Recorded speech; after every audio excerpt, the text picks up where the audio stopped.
Бір бақыт есігі жабылғанда екіншісі ашылады. Бірақ біз өте жиі жабылған есікке ұзақ қарап тұрамыз да, біз үшін ашылған есікті көрмейміз. Білесіз ба, өмір керемет. Иә, мейлі, кейде ол алдамшы қатыгез, сонда да керемет. Себебі бұл жерде біз бармыз. Өмірді сүйіңіз.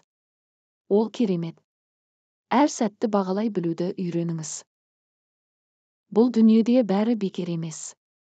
Ал ертең болуы да, болмауы да мүмкін. Өмірде көзге жас толатын кездер болады. Бірақ көзің құрғақ болып, жаның жылағаны 1000 есе ауырлау. Өмірдің алтын ережесі: өзгерте алмайтын нәрсеге алаңдама, жағдайды сол қалпында қабылда. Біз ауа райын өзгертуге тырыспаймыз ғой. Жай ауа райына қарай киінеміз. Тыныштықта біраз үнсіз отыр. Көзіңді жұмып, шаршағаныңды түсін. Оңашада өзіңе айт. Қандай болған күнде де мен бақытты боламын. Қазіргі уақытта адамдар өзін ақтау үшін тұтас бір әңгіме ойлап таба алады.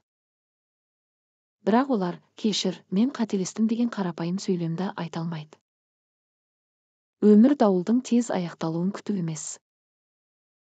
Өмір жаңбырдың астында билеуді үйрену. Кешірілмейтін әрекеттер бар. Ұмытуға болмайтын сөздер бар. Бір сәттер бар, содан кейін саған өте жақын адамдар ешкімге айналады.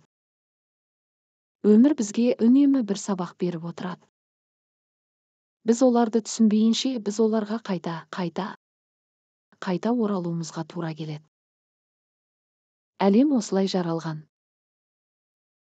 Біз жақын адаммен сөйлескен әрбір әңгіме соңғы болуы мүмкін деп ойламаймыз.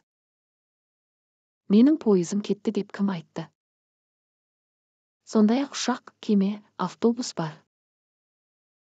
Көлік мәселесінде қиындық туған болса, мақсатыма жаяу жетемін. Қазақша каналды қолдап тіркеліп кетіңіз. Рахмет.